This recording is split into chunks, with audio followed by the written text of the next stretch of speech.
Hey, this is MassX with a brand new Yu Yu Hakusho Slugfest video. We have our, in quotation marks, Thanksgiving event, which is basically Hiei, which we knew was coming. I was hoping it wasn't going to be an event, but it was. No shocker, though. Structured like what we've seen before, no surprises. Basically, you have, of course, your draw area. You'll get freebies as you pull through it. You've got harvest time, which is basically each day consuming crystal beads. You can get more of the little turkeys. And, of course, you have what they always offer for all their stuff. The funds. There's a frame in there, as well as, of course, the scrolls to pull, as well as, of course, currency as usual. So nothing, again, is shocking in this or new. And, of course, you're going to have your discounted shop and point shop. And the point shop does contain one Demon World Unification Hiei in there, as well as all the same stuff that we've seen previously, which is not bad. It's actually really good. But what we're here to talk about is Hiei. I went ahead, pulled, got them to 1 star, tested them at 1 star, then moved them forward to 3 stars, and then moved them forward to 5 stars so I can give you a full rounded overview. This time I used him specifically in a trauma-only team. So what does that mean? Well, I used the, of course, new Hiei.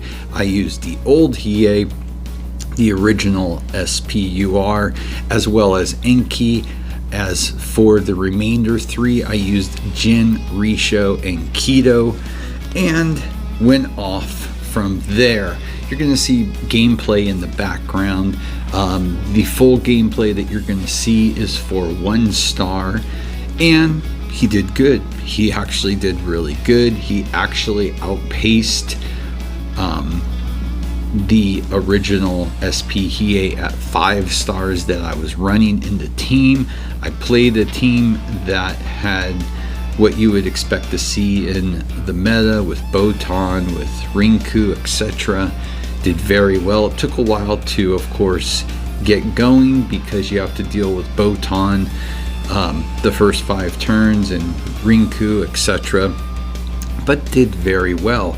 Then I moved on to 3 stars, and at 3 stars, same result, except for that time with my testing. I actually had a few times when the original Hiei at 5 stars actually came up ahead, but again, you're talking 3 star versus 5 star. And then I went to a 5 star of this Hiei, and then it just got really stupid. Absolutely messed up what this character will do. I'll show some video of that, but really getting into the character, let's look first at and talk about the Star Awakening and why he would go drastically into what he's going to do at 5 stars. Well, at 1 star, which I said in my original video, if everything read as it did, I felt like this character would be very good at 1 star, and he is, especially for a trauma team. That 1 star you get at the start of battle, apply damage limit to all enemy characters, which is huge.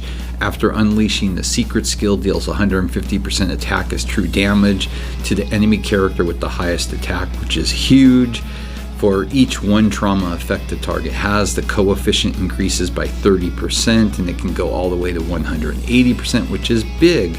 And of course, that damage limit is companions under trauma effect cannot deal damage exceeding 150% of their own attack, and it lasts till the end of the 2nd turn, which is really big to keep your team going.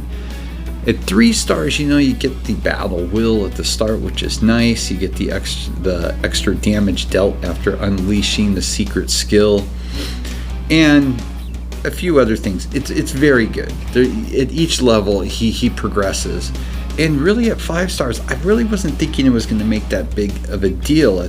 Basically at 5 stars, you're going to gain 2 battle will, and after using a secret skill, all allied skill types gain 5% increased damage multiplier for normal attacks, skills, and secret skills. It maxes at 15%, and it lasts until the current turn ends, and all extra damage dealt after using a secret skill becomes AoE, applies to all enemies.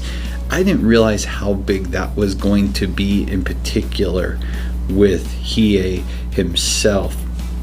And when you see what this character does, he is one-shotting Botan teams, which is absolutely crazy. You set him up properly in front of your opponent's Rinku, and you very well could possibly take out that Rinku around 1 over with, because he's single hitting, which is big, so he's doing more. Remember, with AoE, your damage is spread out a lot more. If you are a single attacker, then you're basically putting more damage on that one character. So effectively, if you can take out your opponent's Rinku, or someone that is their main focal point if they're on that front line, it's only going to help you that much more, of course, which of course makes sense. But then when you throw on the fact that at 5 stars, the secret skill becomes AoE, that extra damage dealt, now you're applying damage after you start taking out 1 or 2 characters with the single target. Now you're possibly hitting AoE across the board to hit the remainder characters. And what basically happened was he just became an absolute beast and was one-shotting teams in that first round, which I was not expecting at all. Absolutely busted, messed up character, to put it lightly. So I was actually in a state of shock. I was impressed at 1 star, I was impressed at 3 stars, but I had no idea the forward progression the character would take just by adding that to him. It was pretty crazy, honestly, to watch it. He definitely, if you have a very good trauma team and you're just looking for something to add to it, this character is going to help it out immensely. Like I said, I used the same trauma-based team. I used, no supports, wasn't working with a lot of skill point manipulation, was focused on pure trauma, and was having a lot of success just using him with that original Hiei and Enki, as well as, of course, to me, Jin is huge. He does a lot of cleanup in this build and was very effective. And then, of course, you put in there, of course, Risho and Kido. They're there just to not die, but to also assist, because they can give some damage. And of course, Risho, if you have his exclusive, does a great job also assisting with protecting your characters. So it really is working out nicely. I've spent a couple hours going through, and I gotta say, much more impressed with this character than I was with our Yusuke. I'm still fiddling around with that Yusuke and just can't put my finger on why this character is just, something is missing. Maybe there's a problem with the toolkit, that it's with mistranslation, I don't know. But this Hiei is the polar opposite. He shows his pure ability to not only do damage, but to really help your team. I'm very impressed with this character. I wanted to get this video out so you have basically almost the full week of the event if you're going to try for it. Not only does it look cool and the animation, but it is a very good character. Now, would I recommend getting him? If you're free to play or a light spender, really only if you have a really good trauma team that you want to take over the top.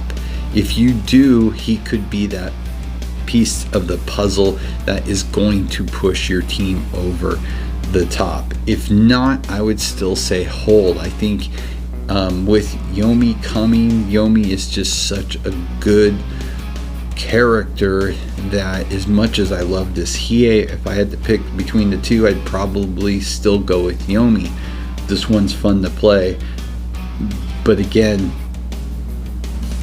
I think if you don't have the pieces in place or you're not planning to go that route, I don't know necessarily if I would pick this character. So let me know if you're going to be pulling on it. Let me know what your thoughts are. I'm gotta say, I'm pretty impressed with him though. Very good character, lots of fun to play, and is going to help trauma teams in this meta. If I have any more updates on what I see from using this, I set this trauma team up as my main team to test for the remainder of the next week. So it's going to be taking a lot of hit. I'm leaving it without Botan. I'm leaving it without all the supports that most people would play in their main team. So I'm curious to see if it can go the distance. So with that, as always, please like and subscribe. It helps a lot. Have a great day.